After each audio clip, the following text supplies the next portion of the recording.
et bienvenue à toutes et à tous ceux qui viennent de nous rejoindre sur le premier salon 100% digital, 100% francophone, organisé pour vous par French Morning. Merci à tous du coup pour cette conférence sur Miami. C'était très enrichissant et c'est vrai que ça donne envie de s'installer sous le soleil de Floride. Je vois que vous êtes déjà très nombreux à vous être connectés sur le live aujourd'hui. Mais tout de suite, sans plus attendre, nous allons parler résidence fiscale, crédits fiscaux, déclaration de compte. Vous l'avez compris, nous allons parler fiscalité américaine. Notre expert sur le sujet sera Maître Alexandre Léturgé-Coaniz, fondateur du cabinet Roche Légal, avocat spécialisé en droit fiscal, droit des affaires et propriété intellectuelle. En parallèle, sachez que de maintenant jusqu'à la fin de cette présentation, vous pourrez lever la main sur Zoom et poser vos questions. Mais n'ayez crainte, comme Romain l'a dit, si vous êtes un petit peu timide, vous pouvez poser vos questions directement dans la section Q&A ou sur le chat en bas de votre écran. Alexandre, c'est à toi. Merci beaucoup, Romain. Bonjour à tous. Merci de nous suivre aujourd'hui pour cette séance concernant la fiscalité américaine. Tout d'abord, j'espère que vous allez bien, toutes et tous, ainsi que vos familles, suite à ces récents événements de crise sanitaire mondiale. C'est vrai que ça n'a pas été facile pour tout le monde, je le sais. J'espère que vous êtes en bonne santé ainsi que vos proches. Donc, pour parler fiscalité, un sujet un petit peu aride pour beaucoup de personnes. Je vais essayer de faire ça de manière légère. Je ne sais pas si mon partage d'écran fonctionne correctement. C'est parfait. Est-ce que tu peux me le confirmer, Romain? Oui, je te confirme, ça marche très bien. On voit les slides. Ok, parfait. Donc, la fiscalité américaine. Donc déjà, je suis Alexandre Léturgé-Coaniz. Je conduis le cabinet Roche Légal, présent sur New York, spécialisé en fiscalité internationale, fiscalité américaine et fiscalité française. Je fais aussi du droit immobilier, du contentieux fiscal. Est-ce qu'on voit les slides là, Romain? Excusez-moi. Oui, on voit les slides. Oui. Ok, parfait. Donc, je travaille en partenariat avec mes chers collègues Daniel, Philippe et Altine que vous voyez sur votre écran, qui, eux, ont des spécialités complémentaires, qui m'appuient sur des dossiers divers et variés. Et j'interviens également sur leurs dossiers en support de fiscalité. Donc, ça, c'est pour la présentation de mon cabinet. La fiscalité américaine 101. Qu'est-ce que la résidence fiscale aux États-Unis? C'est une très bonne question puisqu'on entend régulièrement, si je passe plus de la moitié de l'année aux États-Unis, je vais devoir faire une déclaration fiscale américaine. C'est vrai, mais en même temps, il y a un test fait par le fisc américain pour déterminer votre résidence fiscale. Ce test est assez simple. Il s'agit du Substantial Residency Test. Techniquement, vous êtes résident fiscal américain si vous passez 31 jours pendant l'année fiscale. L'année fiscale, c'est du 1er janvier au 31 décembre, plus 183 jours sur 3 années. 3 années, ça inclut l'année en cours et les 2 années précédentes. Techniquement, l'IRS compte, l'IRS qui est donc le fisc américain, compte un tiers des jours passés sur le territoire américain pour l'année précédant l'année fiscale et un sixième des jours passés sur le territoire américain pour l'année N-2. Par exemple, si vous passez 120 jours aux États-Unis en 2020, 2019 et 2018, vous avez donc 120 jours pour 2020, vous avez un tiers de 120 jours pour 2019, donc 40 jours, et vous avez un sixième qui compte des 120 jours pour 2018, donc 20 jours, ce qui vous fait un total de 180 jours. Et donc, 120 jours sur le territoire chaque année pendant 3 ans. Vous n'êtes pas résident fiscal américain. Si vous avez des revenus sur le territoire américain, vous serez en déclaration de non-résident. Il y a des grandes catégories d'exemptions pour les personnes qui vivent aux États-Unis et qui sont expatriés aux États-Unis. Pour les étudiants, professeurs et stagiaires, par exemple, pour ces catégories-là de personnes, on ne compte pas les jours de présence aux États-Unis. Le statut sera non-résident. Qu'est-ce que donc résident contre les non-résidents fiscaux? C'est une distinction de formulaire, tout simplement. Formulaire 1040 et 1040-NR. Si vous êtes résident, vous déclarez sur une 1040. Si vous êtes non-résident, vous êtes sur une 1040-NR. La grande distinction, quand vous êtes non-résident, vous avez un taux d'imposition dit moyen, qui s'oppose au taux d'imposition progressif, qui est généralement de 30%. Donc, ça peut être moins avantageux, effectivement, dans certains cas. Et vous n'avez pas la possibilité de bénéficier de tous les abattements aux États-Unis. Et vous faites une déclaration sur vos revenus de source américaine exclusivement quand vous êtes non-résident. Pour les résidents, l'imposition se fait sur les revenus mondiaux. Vous bénéficiez bien sûr des abattements et des réductions classiques, comme tout Américain. Concernant la déclaration à effectuer tous les ans, l'année suivante de l'année fiscale, au 15 avril. Donc, cette date est fluctuante puisque si le 15 avril tombe un week-end ou jour férié, la date est repoussée au jour ouvrable de la semaine qui suit. Cette année, comme pour ceux qui sont aux États-Unis, comme vous avez pu le voir, la date du 15 avril a été repoussée par la loi CARES Act, qui a donc été adoptée suite aux événements du Covid. Donc, la déclaration de cette année sur les revenus 2019 s'est effectuée au 15 juillet 2020. Il y a des demandes d'extension qui peuvent être faites.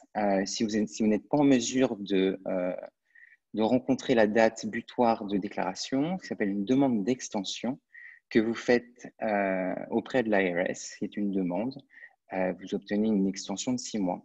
Alors, j'attire votre attention sur le fait que la demande d'extension est uniquement pour envoyer vos documents et n'est pas pour payer l'impôt. Au moment de la demande d'extension, si vous la demandez, vous devez payer votre impôt.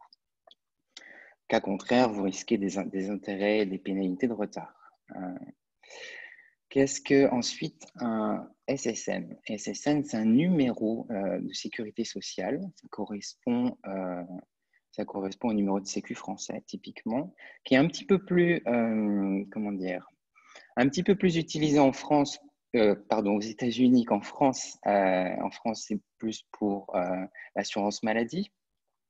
Aux États-Unis, ce SSN, numéro de sécurité sociale, est vraiment utilisé dans la vie courante. Votre numéro de SSN est lié au compte bancaire. C'est un identifiant fiscal. Ça permet aussi de regrouper votre comportement en tant que consommateur, ce qu'on appelle le lead score. Je pense que ça a dû être abordé dans d'autres conférences aujourd'hui. Vous l'utilisez pour faire des achats immobiliers, pour prendre un bien à bail, et bien sûr pour bénéficier du système social. Il est attribué aux personnes travaillant aux États-Unis. Pour les personnes qui ne travaillent pas ou qui ne travaillent pas encore aux États-Unis et qui ont la nécessité de faire une déclaration fiscale, vous allez avoir besoin d'un identifiant fiscal,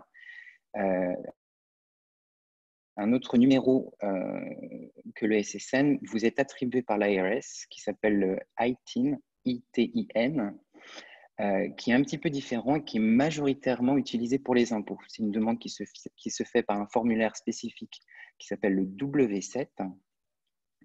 Et ce W7 est envoyé en même temps que votre première déclaration fiscale. Quelques semaines après votre déclaration, vous recevrez votre numéro d'identifiant fiscal directement par l'IRS. Aux États-Unis, il n'y a pas de déclaration pré-remplie. C'est la grande différence par rapport à la France. Vous effectuez une déclaration fiscale américaine à partir d'un formulaire vierge. Ça explique aussi la complexité de la déclaration américaine. Pour des contribuables, par exemple, avec peu de complexité déclarative, j'entends par là, vous avez des revenus salariaux, typiquement, vous recevez un formulaire W2 à la fin de l'année ou en début d'année. Dans ces cas-là, je vous conseille d'utiliser des logiciels en ligne comme TurboTax ou HNR Block, HER Block, qui vous permettent de faire une déclaration simplifiée en ligne pour un budget très très modique, ce que je recommande fortement. Pour des déclarations, pour des situations plus complexes, vous avez un patrimoine à l'étranger, vous avez des capitaux placés dans des sociétés ou bien sur des comptes bancaires, ou vous avez tout simplement une situation internationale qui ne rentre pas dans les cases. Il est vraiment conseillé de passer par un professionnel de la fiscalité, tel un expert comptable. Aux États-Unis, ils sont appelés les CPA, ou un avocat fiscaliste, comme mon cabinet. La déclaration se fait de manière électronique, il y a toujours la déclaration papier qui existe. Votre première déclaration aux États-Unis sera faite en version papier. Par la suite, vous avez le choix de faire votre déclaration en version électronique ou en version papier. Je recommande la version électronique puisque d'une part, elle est rapide et ça vous permet également de faire un paiement directement par prélèvement sur votre compte bancaire. Et sachez que les temps de traitement sont également raccourcis du fait de la transmission à l'IRS. Si vous décidez malgré tout de faire une déclaration papier, n'oubliez pas d'envoyer votre déclaration avec les documents relatifs à votre déclaration en courrier recommandé. Ça vous permet de prendre date. C'est un petit peu le même système qu'en France. Les revenus mondiaux, ça c'est un vrai sujet. C'est vraiment une spécificité des États-Unis où dès lors que vous avez la résidence fiscale américaine, vous déclarez l'intégralité de vos revenus, non pas que aux États-Unis, mais bien sur l'intégralité des territoires mondiaux.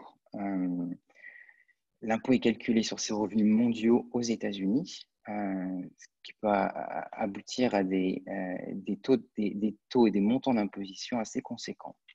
Afin d'éviter les doubles impositions, le cas où vous payez de l'impôt, par exemple en France, et que vous avez à reporter en plus sur vos déclarations américaines ces revenus sur lesquels l'impôt américain sera calculé. Afin d'éviter une double imposition, les États-Unis ont passé des accords internationaux avec une grande majorité des gouvernements mondiaux qui vous permettent de bénéficier justement d'une élimination des doubles impositions. Je vais y revenir un tout petit peu plus tard. Les conventions fiscales internationales, c'est ce que je viens d'évoquer, qui sont bien souvent bilatérales, c'est-à-dire entre les États-Unis et un autre pays, permettent soit de prendre un crédit d'impôt aux États-Unis, crédit d'impôt qui est équivalent bien souvent à l'impôt payé dans l'autre pays. Permet également d'obtenir un traitement plus favorable sur certains types de revenus étrangers. Et enfin, fiscalité 101, si vous faites une erreur sur votre déclaration, vous avez toujours la possibilité de rectifier cette déclaration. On parle alors de amended return, déclaration rectificative. Vous avez la possibilité de modifier votre déclaration pendant 3 ans si vous demandez un remboursement d'impôt et presque indéfiniment dans les autres cas, notamment si vous devez de l'argent au fisc américain. Qu'est-ce qu'un refund? Le refund, c'est de l'argent que vous avez payé en trop pendant l'année, soit parce que vos prélèvements à la source, quand vous êtes salarié, ont été trop élevés, soit vous récupérez de l'argent puisque vous avez appliqué des crédits d'impôt et des déductions à vos revenus globaux. L'impôt fédéral et l'impôt étatique, c'est une particularité du système fédéral puisque les États-Unis ont un système d'imposition double dans une grande majorité des cas. Si vous payez un impôt à l'État fédéral, mais également vous payez un impôt dans l'État où vous résidez. Certains États n'ont pas d'imposition sur le revenu, Ces États sont les suivants: la Floride, le Texas, Alaska, Washington, Nevada, Wyoming et South Dakota. Pour les autres États, vous payez un impôt sur les revenus. Vous êtes résident dans un État. Lorsque vous y vivez, bien sûr, vous y travaillez. Il y a un test de résidence qui est fait également par État, qui est un petit peu similaire au test de résidence américain. Donc, on applique les critères pour déterminer votre résidence dans l'État, dans un des 50 États des États-Unis. Une petite particularité pour certaines villes, notamment New York City et San Francisco, vous allez avoir une troisième couche d'imposition sur le revenu où vous payez un impôt à la ville également. Les taxes américaines contre les taxes françaises, les différences. Il y a on parle de double déclaration quand on vit aux États-Unis et par exemple, on travaille et aux États-Unis et en France. Pourquoi? Parce que vous avez des revenus de sources différentes dans des pays différents. Si vous déclarez dans ces pays où vous déclarez vos revenus dans les pays où vous tirez vos revenus, bien souvent, vous effectuez une déclaration de ces revenus perçus sur le territoire de l'État où vous travaillez, et ça s'arrête là.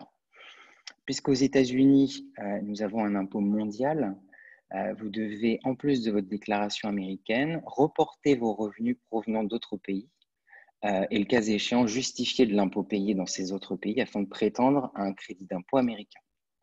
Cela permet d'éviter la fameuse double imposition sur ces mêmes revenus. Reporter ces revenus français aux États-Unis, c'est donc la logique d'imposition mondiale. Je prends l'exemple des revenus tirés de sociétés civiles immobilières en France qui sont imposés à l'impôt sur les sociétés, les revenus de SARL, qu'on vient de transposer la comptabilité française, c'est là où ça devient un petit peu technique, de transposer la comptabilité française aux normes de comptabilité américaines. Les règles de déduction vont également être différentes aux États-Unis. Convient également pour l'intégralité de ces sommes en devises étrangères d'appliquer le bon taux de conversion, en l'occurrence euro-dollar. Ensuite, les crédits d'impôt, pardon. Ce qu'il faut retenir dans tout ça, c'est que les revenus mondiaux, si vous planifiez de rester aux États-Unis pendant un certain temps, que vous avez du patrimoine en France, patrimoine sur lequel vous percevez des revenus, il est conseillé de vérifier la structure de vos investissements français. Pourquoi? Ça permettra d'optimiser votre situation fiscale, notamment aux États-Unis. Le crédit d'impôt, c'est donc un système de crédit, j'ai envie de dire, qui est perfectible, puisque bien souvent, les contribuables ne sont pas en mesure de prendre l'intégralité de l'impôt payé en dehors des États-Unis. Pourquoi? Soit parce que les taux d'imposition sont différents, soit parce que le calcul d'impôt alternatif qui est fait ici aux États-Unis n'est pas en votre faveur, si vous avez une situation particulière, ou simplement que vos investissements français ne permettent pas un traitement favorable aux États-Unis. Les comptes à l'étranger, c'est une question que j'ai très régulièrement. Si vous avez des comptes en dehors des États-Unis, vous avez une obligation déclarative par rapport à vis-à-vis de ces comptes. Tous les comptes, le total de ces comptes, s'ils dépassent $10 000, doivent être déclarés ici aux États-Unis. Vous devez donc déclarer l'intégralité de vos comptes, et cela en détail. Cela vaut pour les comptes joints, les comptes avec procuration, comptes bancaires et les comptes d'épargne. Évidemment, bien d'autres comptes sont à déclarer. C'est vraiment des situations à vérifier au cas par cas. Sachez que les sanctions pour ne pas avoir déclaré ces comptes ou pour avoir oublié ces comptes, la sanction est de $10 000 par compte oublié. Donc la facture peut être assez conséquente. En cas d'oubli en cas d'oubli de déclaration de ces comptes à l'étranger, il est possible de se rattraper. On appelle ça la Streamline Procedure. Il n'est jamais trop tard donc pour faire bien et pour déclarer ses comptes à l'étranger. Ensuite, une partie sur la fiscalité américaine et la famille. Typiquement, j'assume que vous avez un numéro de sécurité sociale américain. Votre conjoint, sa situation, si votre conjoint ne travaille pas encore, vous venez d'arriver aux États-Unis par exemple, vous allez faire donc cette demande de numéro fiscal ITIN avec la déclaration, avec votre première déclaration fiscale. Concernant vos enfants, s'ils viennent avec vous aux États-Unis, vous ferez également une demande d'identifiant fiscal pour vos enfants avec votre déclaration afin de bénéficier des avantages fiscaux rattachés à votre foyer. Notez que si un membre de votre famille n'a pas encore de numéro d'identifiant fiscal, donc sécurité sociale ou ITIN number, vous avez au moment de votre déclaration, si vous n'avez pas encore ces numéros, à l'endroit où vous devez indiquer le numéro fiscal, vous mettez Applied for, APPLIED et for, FOR. Puisque vous allez sur cette première déclaration envoyer votre formulaire W7 pour avoir le numéro ITIN. Vous mentionnez donc à l'IRS que vous avez fait une demande en ce sens pour obtenir le numéro fiscal. Si vous êtes marié, vous pouvez déclarer conjointement ou séparément. Je vous conseille une analyse approfondie de la situation, de votre situation fiscale, qui vous permet de déterminer le bénéfice ou non d'une déclaration séparée. Dans la majorité des cas, une déclaration conjointe est quand même beaucoup plus avantageuse. Ensuite, les crédits qui sont Qualifying Child Credit, Hope, Lifetime et Dependency Exemption. Je vais passer brièvement en revue ces trois crédits que vous pouvez obtenir dans le cadre familial. Le Qualifying Child Credit, ce sont pour les enfants qui vivent à la maison, qui ont moins de 19 ans ou qui ont moins de 24 ans. Moins de 24 ans s'ils sont étudiants, ou bien un enfant avec une incapacité permanente. La condition est que l'enfant vive sous le même toit. Pour 2020, le crédit est de $2000 par enfant. C'est un crédit qui vient en réduction de votre montant d'impôt. C'est également un crédit qui est remboursable si vous avez absorbé l'intégralité du montant de votre impôt. Attention, remboursable qu'à hauteur de $1400. Ces montants sont progressivement réduits si votre revenu imposable est au-dessus de $200 000 pour les personnes déclarant en tant que célibataire ou $400 000 si vous déclarez conjointement, vous êtes marié. Le Hope and Lifetime Learning Credits, c'est un crédit qui est réservé aux étudiants qui poursuivent un diplôme d'études universitaires dans un établissement agréé. Le crédit est équivalent à 20% des 10 000 premiers dollars dépensés pendant l'année. Il s'agit donc de $2000 qui sont appliqués au paiement de l'impôt, crédit d'impôt qui n'est pas remboursable pour le surplus. Donc, si vous avez un impôt à payer de $1500, il sera absorbé par le crédit, mais vous n'aurez pas de remboursement des $500 supplémentaires. Sachez que ce crédit s'efface si votre revenu imposable dépasse $68 000 si vous êtes célibataire ou $136 000 si vous déclarez conjointement. La Dependency Exemption, c'est un crédit pour les parents qui vivent avec vous et dont vous avez la charge. La personne dépendante doit percevoir moins de $4200 par an et vous participez à plus de 50% des dépenses annuelles de cette personne dépendante qui fait partie de votre foyer.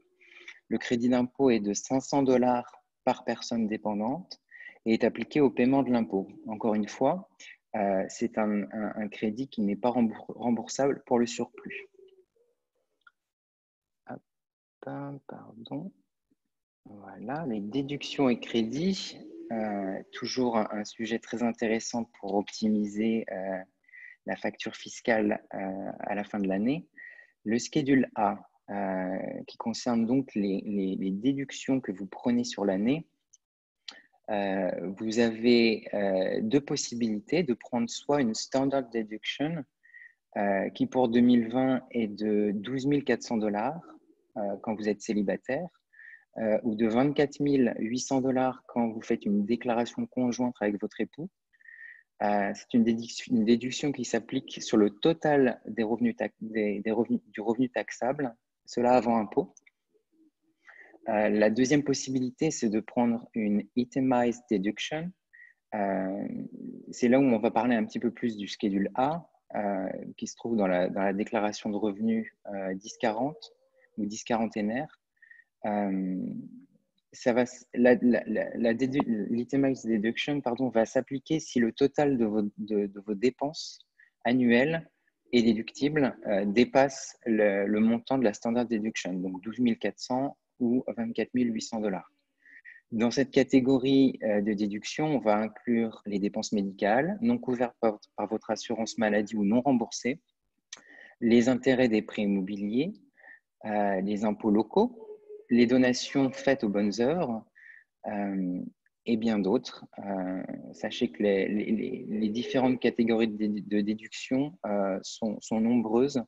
C'est toujours intéressant de voir ce qu'on peut déduire pendant l'année pour optimiser au mieux sa déclaration.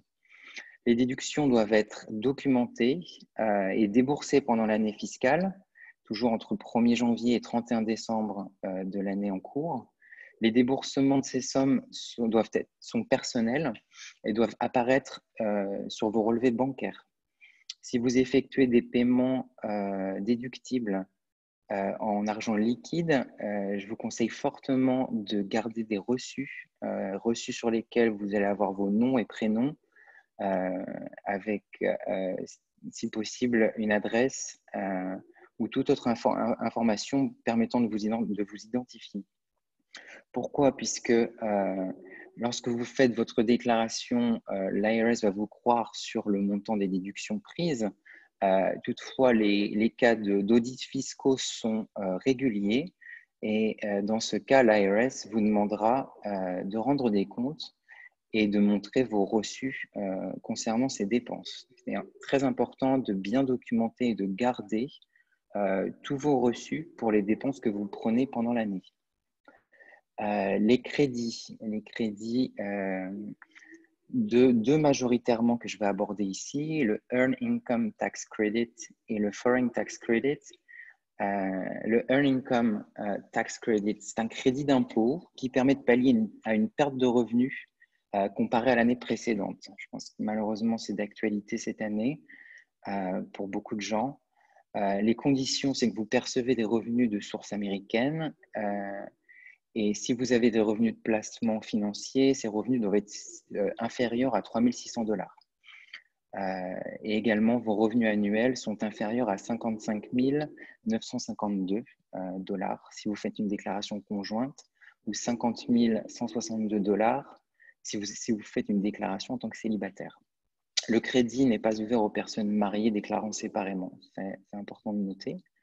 Une autre condition, c'est d'avoir perçu des salaires pendant cette année ou des revenus d'activité. Le montant du crédit est déterminé au cas par cas.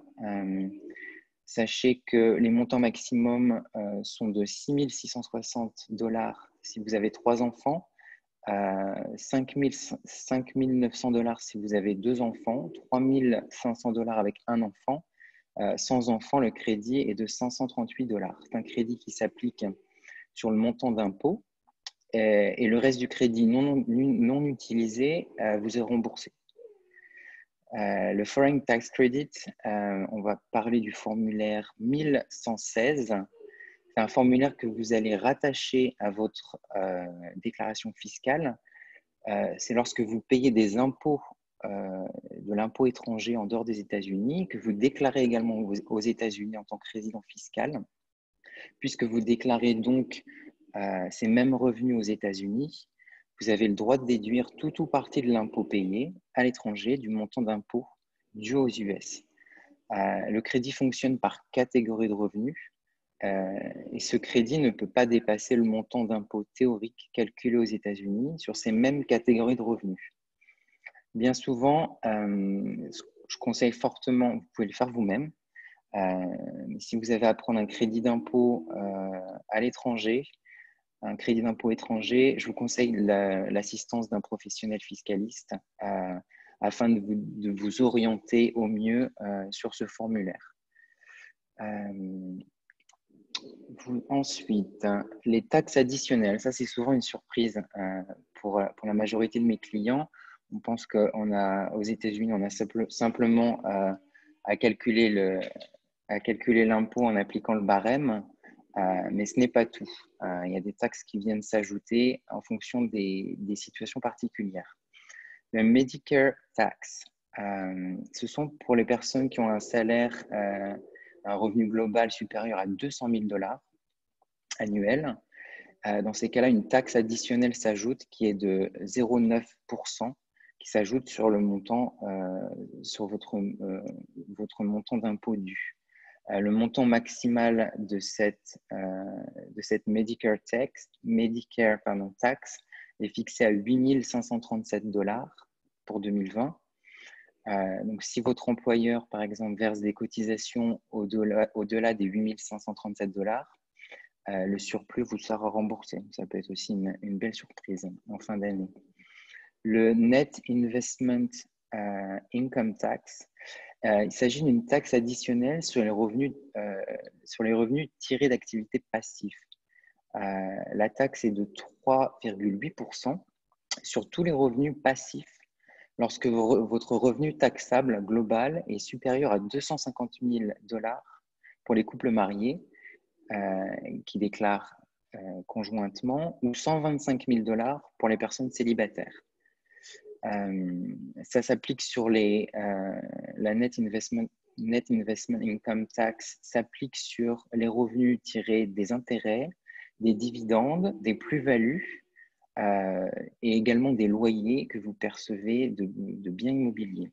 Dans ces cas-là, si vous avez des revenus majoritairement passifs issus de revenus locatifs, il est conseillé de vérifier si vous pouvez vous qualifier pour un statut de Real Estate Professional Status, où vous êtes typiquement en charge pour la majorité de votre temps pendant l'année du parc locatif. Ça vous permet d'éviter de payer cette taxe de 3,8%. L'EPIFIC, c'est un très très grand et long sujet, donc je vais passer très brièvement. C'est une taxe sur les plus-values latentes des investissements dans des compagnies étrangères spécialisées dans des investissements passifs. Si par exemple, sur des actions détenues dans des fonds d'investissement étrangers, vous avez une valeur d'action qui a augmenté pendant l'année, un impôt est dû sur la plus-value latente, c'est-à-dire même si aucune distribution ni aucune vente n'est intervenue pendant l'année. C'est un sujet assez sensible qui nécessite une approfondie de vos placements étrangers. Donc encore une fois, si vous pensez que vous avez ce type de revenus dans vos portefeuilles d'investissement, il est important de consulter un professionnel. Alors, je vais aborder maintenant le sujet pour les auto-entrepreneurs et petites entreprises. Typiquement, quelle structure choisir quand vous débutez une activité professionnelle en solo aux États-Unis? Bien souvent, la plupart de mes clients débutent leur activité en nom propre, ce qui n'implique pas de démarche particulière. Cela implique bien sûr que vous ayez un visa vous le permettant ou bien une carte verte. Pour des projets un petit peu plus structurés, la structure de base est la LLC. C'est une structure très, très, très flexible qui vous permet de limiter votre responsabilité et également de conduire un business, de conduire votre business au travers d'une entité. Les autres structures très classiques aux États-Unis sont les C Corp, S Corp, également les partnerships. Il est très important, je pense, à mon sens, de consulter un professionnel avant de débuter votre activité pour plusieurs raisons, notamment majoritairement pour adapter en fait une solution à vos projets professionnels. Et voir bien sûr les retombées fiscales pour vous et vos proches. Tenir une comptabilité mensuelle, très très important. Ça vous permet de suivre vos dépenses et vos revenus. Ce qui me mène ensuite à expliquer le paiement des impôts par trimestre. Puisque vous êtes indépendant, c'est un calcul qui vous permet de prévoir l'impôt qui sera dû à la fin de l'année. On met en balance les revenus et les projections ainsi que vos dépenses. Je conseille de faire un point chaque trimestre de vos revenus et dépenses, ce qui vous permet d'ajuster le paiement de ces taxes par trimestre. C'est comme un système de prélèvement à la source, mais c'est vous qui le faites sur vous-même, sur vos revenus, puisque vous êtes indépendant. Un Schedule C, qu'est-ce que le Schedule C? Schedule C, c'est le formulaire qui regroupe vos dépenses et vos revenus en tant qu'auto-entrepreneur, ainsi que pour toutes les structures dites pass-through entity, qui sont donc des sociétés transparentes. Il est souvent conseillé de faire un point en début d'année afin de concentrer les postes de dépenses et optimiser les résultats. Votre résultat net taxable que vous obtenez en fin du Schedule C, en bas de ligne, sera reporté sur votre déclaration personnelle sur la 1040. La Self-Employment Tax, c'est une taxe de 15,3% sur vos revenus nets d'activité, issus donc du Schedule C. C'est une taxe qui comprend 12,4% pour la sécurité sociale américaine et 2,9% pour la partie médicale. Donc, toujours bien penser aussi à ces 15,3% lorsque vous faites vos simulations de taxes chaque trimestre. Le formulaire 1099, c'est un formulaire que vous recevez en début d'année, suivant la clôture de l'année fiscale. C'est un formulaire qui vous est envoyé généralement par vos clients. Il s'agit d'une déclaration qui permet à l'IRS de tracer les paiements et de vérifier que les paiements sont bien reportés par les bénéficiaires de ces revenus. Dans l'autre sens, en revanche, les personnes que vous allez payer pendant l'année, dans le cadre de votre activité professionnelle, doivent également recevoir ce formulaire. Vous avez donc, vous de votre côté, la responsabilité de reporter les montants payés à vos prestataires de services pendant l'année. Vous avez jusqu'au 31 janvier de l'année suivante pour reporter ces revenus à l'IRS et ensuite envoyer les formulaires 1099 à vos prestataires. Des pénalités sont imposées par l'IRS si vous omettez ces déclarations. Donc, pensez bien pendant l'année au cours de vos activités professionnelles à demander un formulaire qui s'appelle le W9, qui est une demande de renseignement fiscal à vos partenaires afin d'obtenir leurs identifiants fiscaux, ce qui vous permettra ensuite de faire votre déclaration 1099 pour les paiements que vous aurez fait pendant l'année. Formulaire W9, c'est une demande que vous allez avoir, donc c'est une demande que vous allez faire, mais que vous allez aussi avoir d'autres professionnels. Que vous conduisiez votre business en nom propre ou par le biais d'une entité, cela fait peu de différence. Vous allez fournir ce formulaire W9 et l'envoyer à la personne qui paye ses services. Attention, le W9 n'est pas à destination de l'IRS, c'est bien une simple demande d'information pour votre partenaire, pour votre business partner.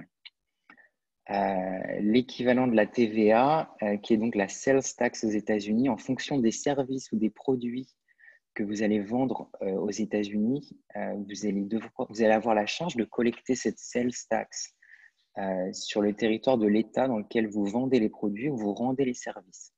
Il y a des règles différentes dans chaque État, donc il est fortement conseillé d'être en conformité avec chaque État dans lequel vous vendez ou rendez ces services.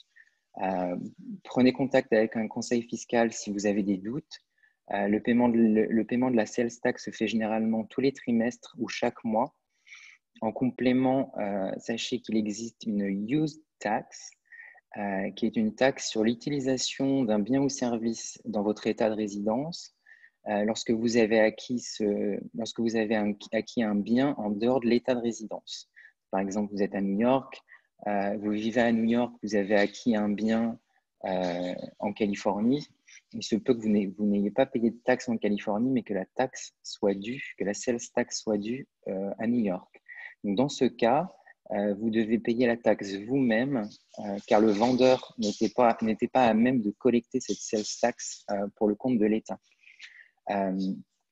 À ce sujet, il est important de faire attention à cette catégorie use tax, car les audits fiscaux sont assez fréquents à ce sujet.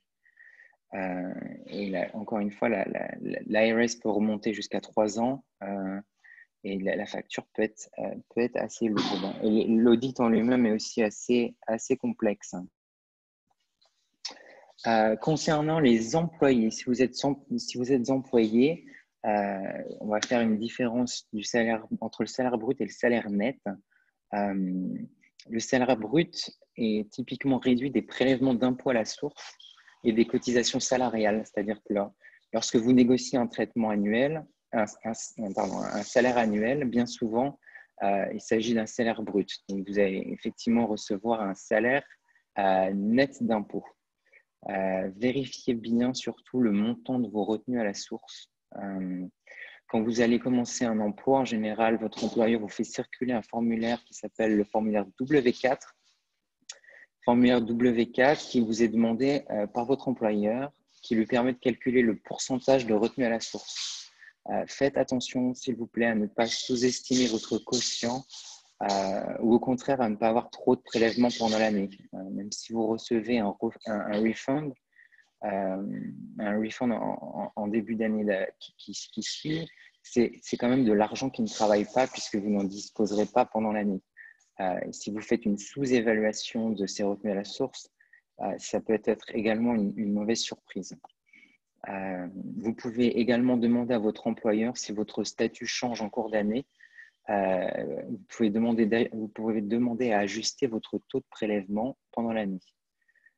Vous remplissez dans ces cas-là à nouveau un formulaire W4 afin d'ajuster le taux de prélèvement. Que faire lorsque vous travaillez dans plusieurs pays au cours de la même année fiscale? Vous avez la possibilité d'exclure, je dis bien exclure, jusqu'à 107 600 $, c'est le montant pour 2020, des salaires perçus à l'étranger. Il s'agit d'un mécanisme du Foreign Earned Income Exclusion. Faites attention si vous prenez cette option et que vous pensez prendre un crédit d'impôt étranger en même temps, le crédit d'impôt étranger sera réduit en proportion du montant des salaires étrangers qui seront exclus de votre déclaration. Si vous travaillez si vous travaillez et avez votre résidence dans 2 États différents aux États-Unis, par exemple, si vous vivez au New Jersey et que vous travaillez à New York, vous aurez donc 3 déclarations à faire. Une déclaration fédérale, une déclaration à New York et une déclaration dans le New Jersey. Vous reporterez votre impôt à New York sur la feuille d'impôt du New Jersey.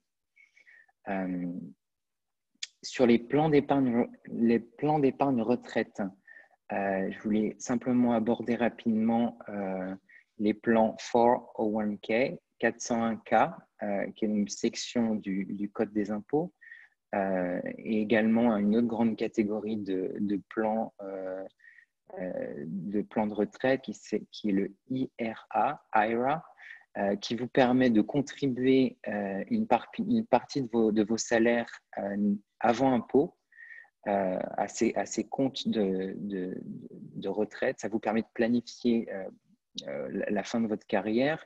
Ça vous permet également de décaler l'impôt au moment où vous percevrez ces sommes.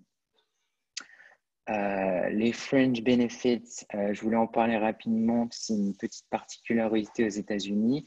Lorsque vous recevez des bénéfices en nature de votre employeur, bien souvent, les avantages en nature seront taxables à votre niveau. Il y a des exceptions comme les repas, les déplacements pour aller au travail, tout ça sous certaines limites, toujours au cas par cas, à bien vérifier.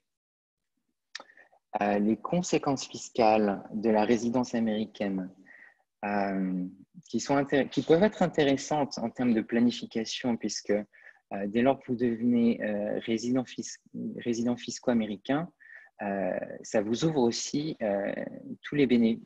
la plupart des bénéfices fiscaux qui sont réservés aux Américains. Quand vous êtes résident permanent, donc avec une carte verte, et que vous vivez aux États-Unis depuis au moins 8 ans, si vous décidez de quitter les États-Unis, par exemple pour un retour définitif et permanent en France, vous allez faire une demande typiquement auprès du fisc américain pour ne plus avoir cette résidence fiscale américaine, pour éviter d'avoir ce poids de la déclaration des revenus mondiaux. Dans ces cas-là, faites attention puisque va rentrer en compte cette notion d'exit tax. Si vous avez donc plus de 8 années en tant que résident permanent aux États-Unis, ça va s'appliquer réellement pour les personnes qui ont un patrimoine supérieur à 1 ou 2 millions de dollars. Bien souvent, les détenteurs de carte verte qui pensent faire un retour en France de manière permanente essayent de prendre des dispositions durant la 7e année de résidence afin d'éviter cette exit tax et afin de planifier un petit peu le futur. Les conséquences de l'exit tax sont réellement uniquement si vous décidez de quitter les États-Unis de manière permanente. Sachez que l'exit tax est un impôt sur la totalité de votre patrimoine mondial, donc, et on va faire comme si vous liquidiez l'intégralité de vos assets. Autant vous dire que les conséquences financières peuvent être assez importantes. Je voulais parler un tout petit peu d'estate planning concernant les donations. Sachez que contrairement à la France, le donateur, celui qui fait le don, va payer l'impôt sur la donation. En France, c'est le bénéficiaire qui est en charge de cet impôt. En tant que résident fiscal américain, vous pouvez faire une donation du vivant jusqu'à 11 millions de dollars. Le chiffre pour 2020, c'est 11 580 000 dollars. Tout ça en franchise d'impôt. Il s'agit d'une lifetime exemption, ce qui signifie que vous pouvez faire des donations de votre vivant jusqu'à 11 millions. Au-delà de ces 11 millions, si vous faites des donations au-delà de 11 millions, sachez qu'il y aura ce qu'on appelle une gift tax, qui est donc un montant d'impôt calculé sur les montants donnés et attribués aux bénéficiaires. Sachez également que chaque année, le donateur bénéficie d'une exclusion, de 15 000 dollars. Ça, c'est le montant pour 2020. 15 000 dollars par an par bénéficiaire. Donc, vous pouvez, si vous avez 3 enfants, vous pouvez faire un don de 15 000 dollars par enfant, 45 000 dollars au total, sans que cela soit pris en compte dans le calcul de la gift tax. Concernant les wills, c'est un testament version américaine qui vous permet de planifier une succession au travers d'un instrument juridique. Le trust, on pourrait l'évoquer sur de nombreuses heures. Il s'agit typiquement d'une méthode de gestion du patrimoine qui permet de planifier votre succession. Le trust peut être révocable ou irrévocable et permet de nommer des bénéficiaires au cours de la vie du trust et au moment de la liquidation du trust. Au-delà d'optimiser le patrimoine, les trusts permettent de régler les successions, ce qui peut être un très très bel outil de gestion de patrimoine. Les relations avec le fisc américain, j'ai envie de dire toujours très très cordiales. Bien entendu, sachez que concernant les relations avec l'IRS, tout se fait généralement par courrier. Vous recevez des demandes de renseignements ou bien l'IRS vous envoie une correction de votre déclaration fiscale. Vous recevez des demandes d'audit, vous recevez également de temps en temps des pénalités de retard. Sachez que si vous recevez un courrier de l'IRS, ne surtout pas paniquer. Tout est en général question de conversation et de compréhension. Je vous conseille de consulter un conseil fiscaliste qui vous permettra de discuter avec l'IRS dans les meilleures conditions. Je suis ouvert à toute question. Merci beaucoup pour votre attention concernant cette conférence sur la fiscalité américaine. J'espère que vous avez appris quelque chose sur la fiscalité américaine aujourd'hui. Merci Alexandre pour toutes ces précisions, c'était très clair. Et je réinvite tous nos auditeurs du coup à poser leurs questions sur le chat, en live ou en levant la main sur Zoom. Du coup, alors on a plusieurs questions. On a une question de Damien qui est sous visa F1.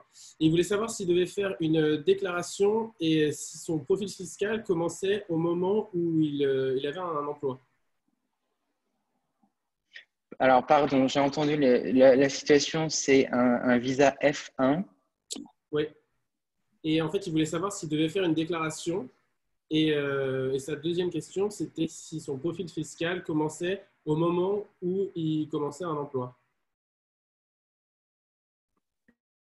Alors, si j'ai bien compris, est-ce qu'il y a une déclaration à faire si on est sous visa F1 pendant l'année? La réponse est oui, si vous avez des revenus pendant l'année. Généralement, visa F1, vous pouvez percevoir de l'argent sous certaines conditions, notamment si vous êtes étudiant, vous travaillez pour l'université, vous touchez un petit salaire. Dans ces cas-là, oui, vous allez faire une déclaration 1040 NR.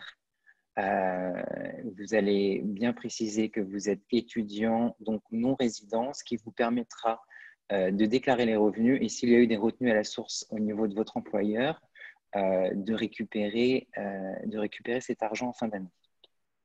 D'accord. Et bien, merci. On a une autre question de Catherine qui voulait savoir qu'est-ce qui était le mieux, l'idéal entre un will et un trust si on possède plusieurs biens immobiliers en vue d'une succession vers un enfant. Lorsque vous avez du patrimoine immobilier, plusieurs structures peuvent être intéressantes. Le will va vraiment agir comme un testament, c'est-à-dire que ça va simplifier finalement, le will va simplifier les démarches au moment de la succession. Le trust, en revanche, va permettre d'attribuer le bien immobilier au trust. Donc, le trust va avoir la gestion finalement du bien immobilier. Donc, vous pouvez attribuer les revenus en cours de vie du trust aux enfants, par exemple, à des bénéficiaires et à vous-même, ce qui est possible. Et au moment de la succession, au moment du décès, lorsque le décès survient, le trust est amené à être liquidé. Au moment de la liquidation, le trustee, qui est donc la personne en charge du trust, va suivre les directions qui sont appliquées au contrat. Il y aura aussi des règles fiscales bien différentes dans ces cas-là. C'est un petit peu la liquidation d'un trust dans le cadre d'une succession est un petit peu en marge, quelque part, du droit successoral américain classique. D'accord, super. Euh, J'ai une autre question du coup sur le même sujet, je vais enchaîner. Est-ce qu'on peut faire un trust si on est non résident US? La réponse est non. Non, le trust n'est pas autorisé en France. Il est reconnu en France, en revanche. Donc, euh, si vous êtes non résident fiscal américain, il ne va pas être possible de constituer un trust américain. En revanche, pour les personnes qui ont la résidence fiscale américaine, vous pouvez constituer un trust avec des bénéficiaires étrangers, des bénéficiaires français. Sachez que le trust sera reconnu en France. Ok, parfait. J'ai Roxane qui me demande l'exit tax. Donc, c'est après 7 ans de carte verte ou après 7 ans de taxe résidence? À partir de la 8e année d'une résidence permanente. Comment on calcule l'IRS calcule sur 15 années. Prend les 15 années qui précèdent l'exit tax et vérifie si vous avez 8 années passées sur le sol américain en tant que résident permanent, donc carte verte ou bien citoyen américain. Dans ces cas-là, va se poser la question de l'exit tax. Ok, donc j'ai une autre question. Il nous reste quelques minutes. Est-il utile de Oui. faire un testament si on est résident américain et voulons tout laisser à notre conjoint? La, ré... la réponse va vraiment dépendre de votre cas particulier. Si vous avez disons que sans testament aux États-Unis, vous allez tomber sur les règles générales de succession qui veulent que votre patrimoine soit distribué de manière égale avec vos enfants et par la suite de manière égale avec les parents en ligne directe, premier, second degré. Si vous voulez échapper, entre guillemets, au régime général du droit successoral américain, il est effectivement conseillé de commencer à travailler sur un testament, un will, qui vous permettra effectivement de contourner les règles successorales classiques.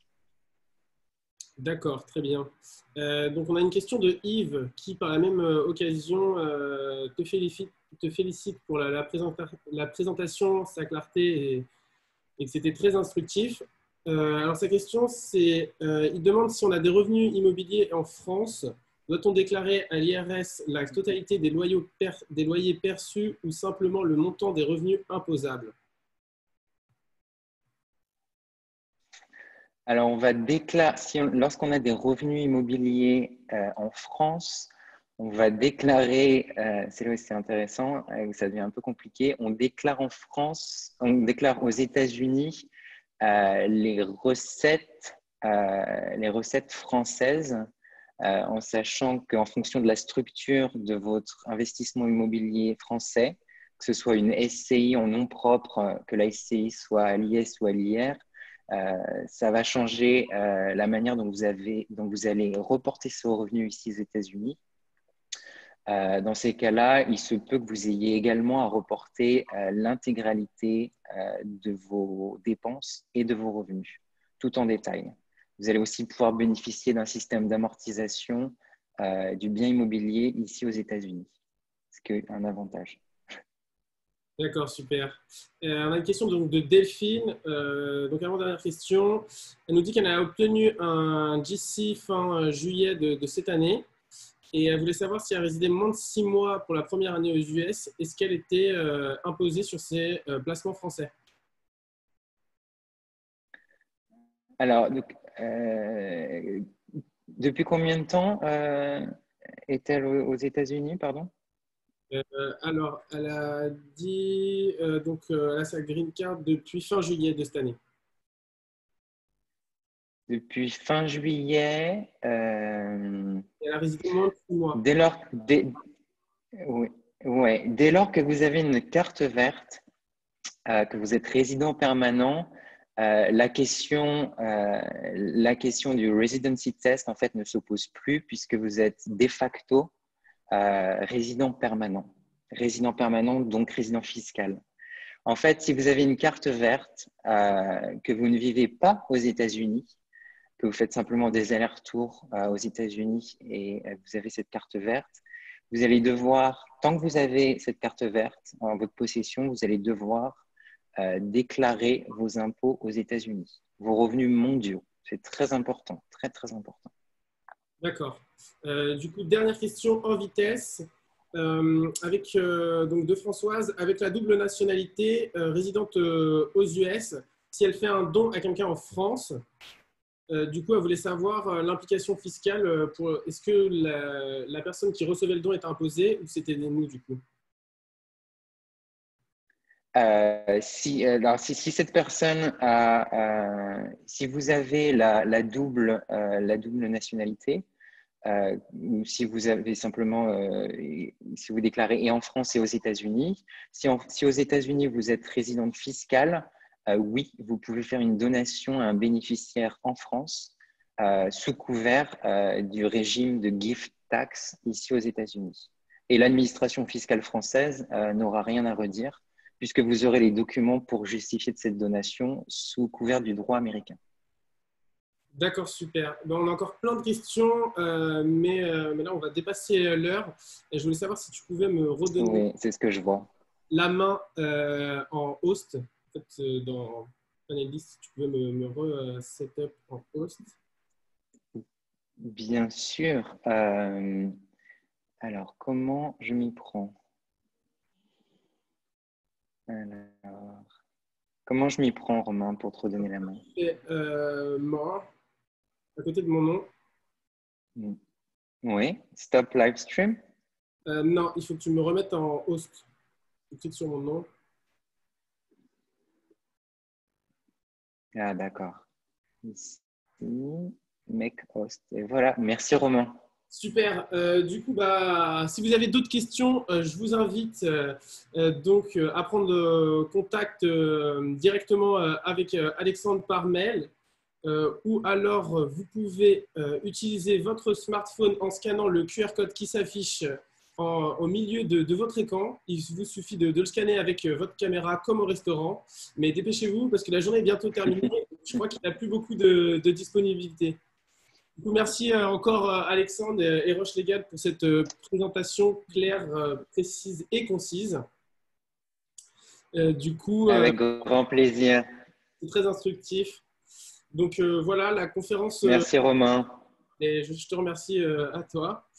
Du coup, bah, voilà, la conférence étant terminée, vous pouvez dès à présent nous retrouver donc en salle 1 où nous accueillons le consul de San Francisco, M. Frédéric Jung. Juste avant d'aborder le sujet, je suis endetté, donc je suis à 4h15.